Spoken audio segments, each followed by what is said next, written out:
welcome to this next session I'm having with Professor Ronnie Lessem. And we are discussing today, as you know, with all the talk around decolonization, that is another up and coming, the latest trend as well. Everybody talks about it. And Ronnie has been involved in this work, especially in Africa, the region of Africa, from South Africa, Zimbabwe, Nigeria. But we are going to give another perspective to how decolonization also can be looked into, especially from an integral perspective, or what we call regenerating societal regeneration. And we've had these conversations before, so I'm sure you must be familiar with the gene rhythm that Ronnie and I have spoken about. So Ronnie is going to tell us about his latest project that he's working on, especially in South Africa, which is Re-GENE-AFRICA. So welcome, Ronnie, over to you. Can you please explain what do we mean by Re-GENE-AFRICA? Okay, thanks, Anika. I'll come on to Re-GENE-AFRICA, but let me give a little bit of background, because what's in the wings is also important, because what we're doing simultaneously is, if you like, to advance our intellectual agenda on the one hand, but to build up our institutions on the other, because without those institutions, what will happen to that intellectual agenda? And in the African cases, Re-GENE-AFRICA is in the forefront, and I'll come on to that. But in the wings, which is important, is on the one hand, our Center for Integral Ecology, Economics, and Impact, based in America. And on the other hand, more embryonic, based in Ireland, is the coming together of the different Celtic regions of the world to regenerate Europe at the same time. So we have Re-GENE-AFRICA, which is kind of up and running, but then alongside Re-GENE-America and Re-GENE-Europe, if you like, regen our worlds. But what I'm saying is there are these institutional processes in place, which I will kind of refer to now and then. So let's then come onto the whole concept of regen. This is very important in light of the current meeting of the nations, which I reckon to be a total farce. I mean, what do these BRICS actually stand for? You know, what do and Brazil and so forth, and now we've got Iran and Egypt, and I mean, what a mishmash. You know, what do they actually stand for, except for some notion of the alternative? So what we're working on is to generate some, what we reckon to be an authentic alternative, starting from Africa. And the backdrop to that in Africa is two things. One is long-standing, thousands of years of communal traditions, which we recognize have in many cases got lost, but nevertheless deep in the soil of African society, their indigeneity, their communality on the one hand. And on the other hand, in the formative years of post-colonial Africa in the 1950s, 60s, and 70s, some heartfelt yearning for African socialism. You're probably the most prominent figures ranging from Nkrumah to Nyerere to Senghor, those three being the most significant, as the wings, who were yearning for some form of African socialism. And I would include South Africa to some extent here through Nelson Mandela and the like, but ostensibly it massively failed. And what happened is they lurched into neoliberal capitalism, which is the state of play today, while their hearts still lie with socialism, to the extent, absurd as some might think, I do, of this alliance with Russia, right, between South Africa and Russia. And you would say, what on earth is going on? Well, there's this traditional alliance with a socialist country, which helped them in the darker days. So given this confluence of the communality within the deep psyche of the Africans and the failed socialist project, where do we go from here? And we do have this term communitalism. You've heard in previous sessions, for those who've been there, of the communiversity, which is, if you like, our institutional vehicle of TCA. But to what end? And the end that we broadly say is communitalism, not capitalism, not socialism, but communitalism. But let's come back to socialism, because this is a key point. In recent times, as Anika knows, I've been massively rereading Marx, or interpreters of Marx, because I have believed for a very long time that his understanding of economics, together with Engels, Marx and Engels working very closely together, was far, far away and beyond any particular individual that has lived on this planet. Particularly because of the fact, and here the integral comes in, and maybe after this I'll pause, Anika, that if you analyze Marx integrally, his whole foundation for his PhD thesis was Epicurus, who was in ancient Greece. So he drew on the ancient Greeks, and he profoundly straddled the Germanic world and the Anglo world, the Germanic world through Hegel in particular, and his idealism and his dialectic, which was very profound for both Marx and Hegel's on the one hand, and on the other hand, in the Anglo world, a very intriguing version of materialism, because we associate materialism with being materialistic, but that is not where Marx came from. And by the way, you study the followers of Marx in Britain, and they were prolific. There were any number of followers of Marx, ranging from William Morris to Lancaster, to Needham, to H.G. Wells. They were materialistic in the nature-centric sense. Yes. It's in the sense that man is born of nature and is therefore material and is closely connected with matters of the body, right? Which is phenomenal. Maybe it should be replaced with physicality rather than materialism. The physical aspect. In terms of physicality, the key term, which I'm going to build on after I've paused, is the later Marx. For me, there were at least 3, if not 4 Marxes: the young, the adult, the midlife, and the mature. The young to adult Marx was communism, right? But he left that in his midlife, where he became more and more engaged with the whole notion of social metabolism, right? And in his mature life, his whole dedication was the study of indigenous peoples, right, all over the world, to rediscover how communalism could give birth to a new form of communism, right? But overarching all of that is the whole notion of social metabolism, which links up with the physicalism that you're talking about, Anika. So I'm going to bring you back to Africa now. So especially if you can make a link between decolonizing Africa or regenerating Africa from our integral point of view or perspective, which is like, you know, grounding in the soils of that nature and community, and then see what is emerging there. And then we navigate.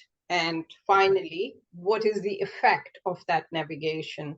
So if you can make the connection, how is that different to decolonizing Africa, which is trending nowadays?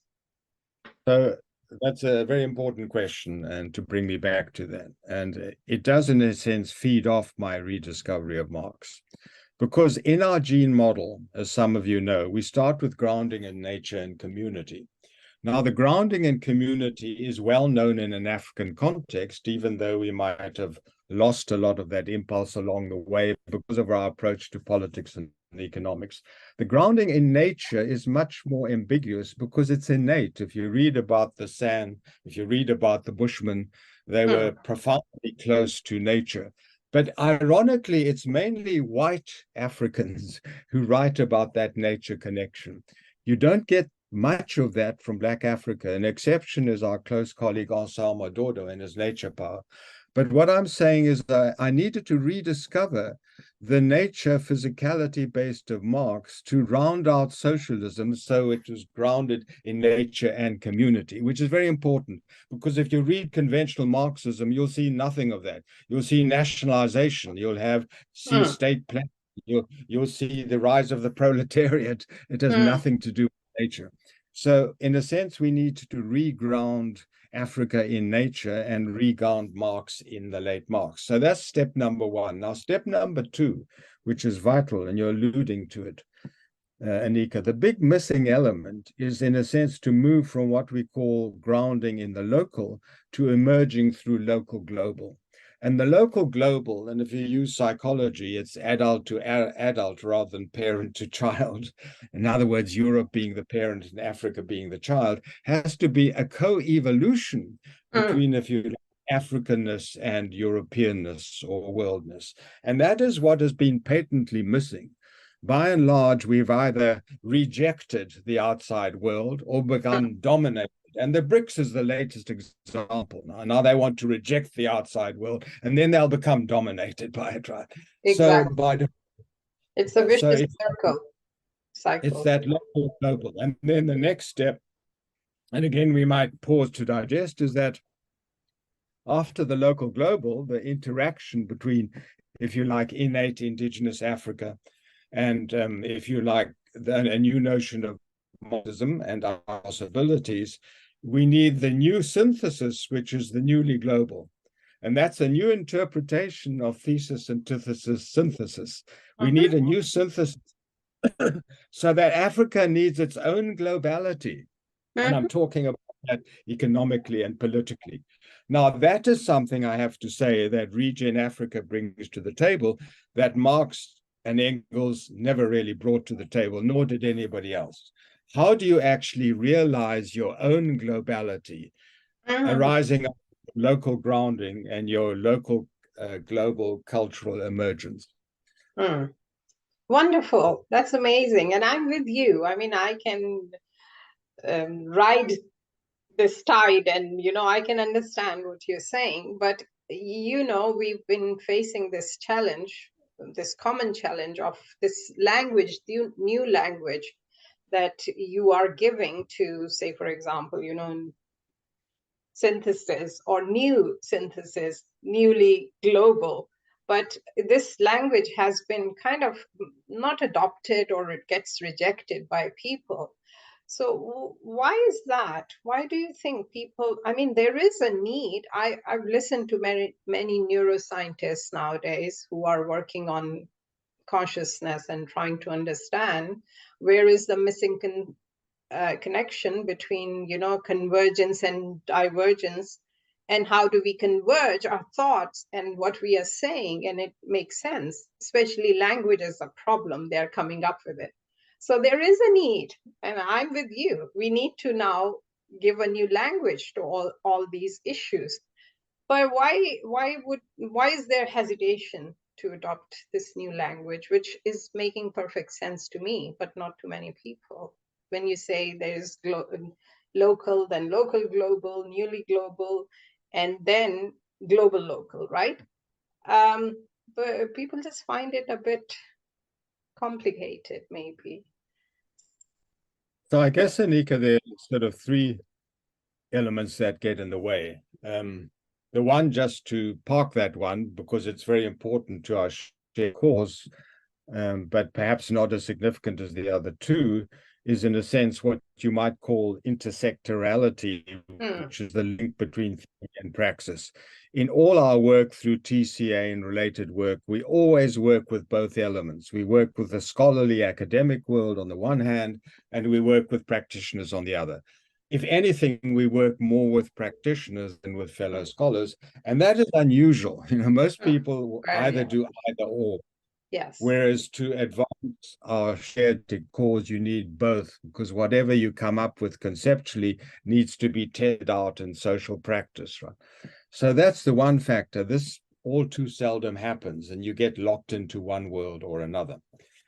Then that's factor number one. Now, factor number two and three. Number two, which is reasonably well known, is interdisciplinarity or transdisciplinarity. That you can't work on what we're talking about without linking what we call nature, culture, technology, economy, and polity, right? And they happen to be separate intellectual pots, which are seldom crossed, but people kind of know about that, Anika. So I wouldn't say that's as fundamental as the next one I'm going to come to, because, okay, people don't do it as much as we'd like, but they recognize the need for it. The one that people virtually don't recognize is what we call the transcultural. We talk about multiculturalism, right? Or intersectorality, or fancy terms. but to really purposefully interconnect different cultures at a deep level, which is essential for our shared cause. Because how do you link the local and the global for a start, never mind the newly global, unless you find ways of means of truly interlinking the indigenous and the exogenous? And frankly, there's a lot of talk in the world now about the indigenous, even the World Bank, indigenous knowledge.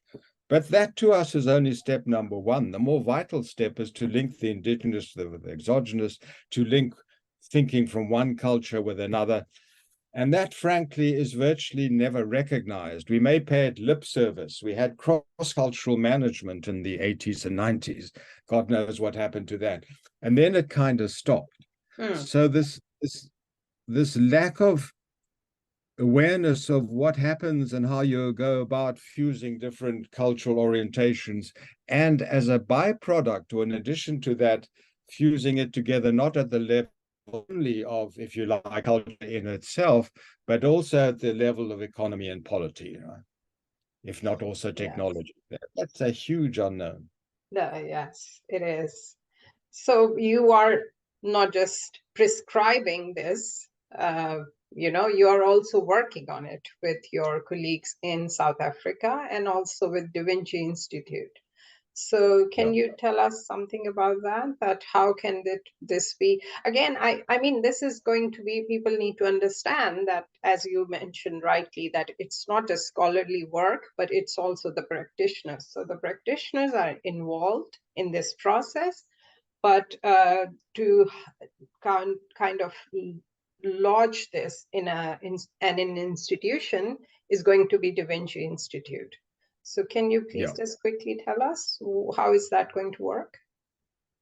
So the backdrop to our connection with Da Vinci, and as Anika said, the way forward was they had originally Nelson, who, when he became president, wanted a university which is relevant to his society, and a colleague of his, Roy Marcus, they latched onto what was called Mode 2, which was actually developed at the University of Sussex down the road from me, was the idea that instead of the ivory tower university, you had, if you like, shared knowledge production. That different institutions, public, private, and got together to co-create knowledge together. And there was a whole area called Mode 2, most strongly developed in Britain, but also by Helga Novotny in Austria. And they kind of latched onto that. Sorry to interrupt. Did Nelson Mandela understand this Mode 2?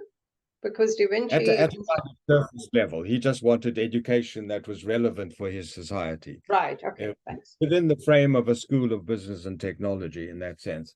But the deeper understanding came from colleagues at Da Vinci who actually worked with him to develop that. And so that was step number one. We then came in particular, because we were naturally attuned to, if like, Mode 2, was the notion that you couldn't have Mode 2 education, higher education, without an appropriate research methodology.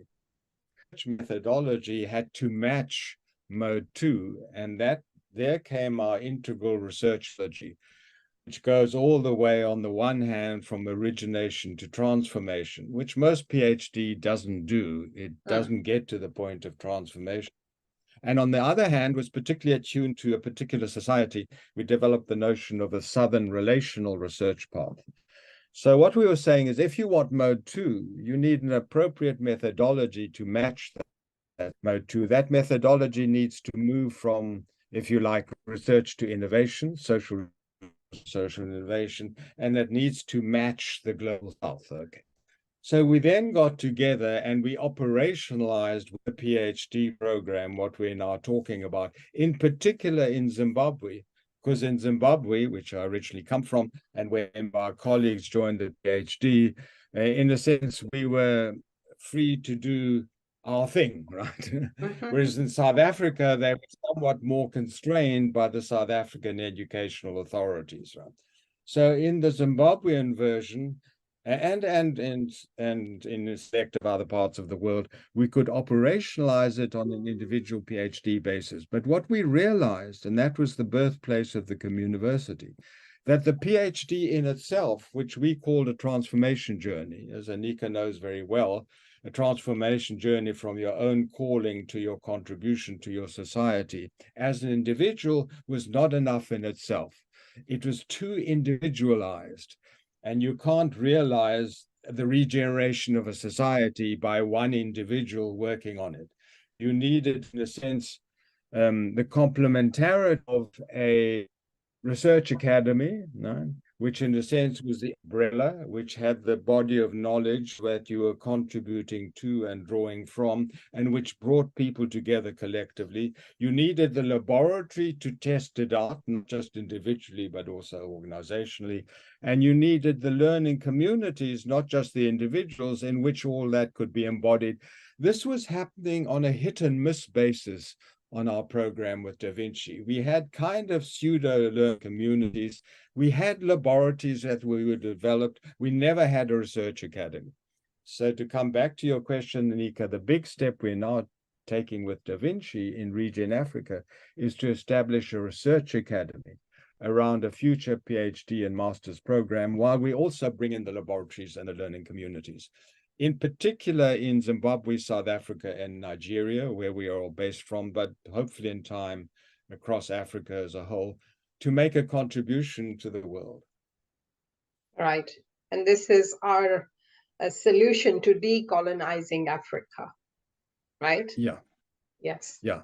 Meaning to regenerate what as you said, not just the indigenous culture, but also how they work with the globality. That's what you said, right? How can they, the global integrity, right? How can they be acknowledged for that?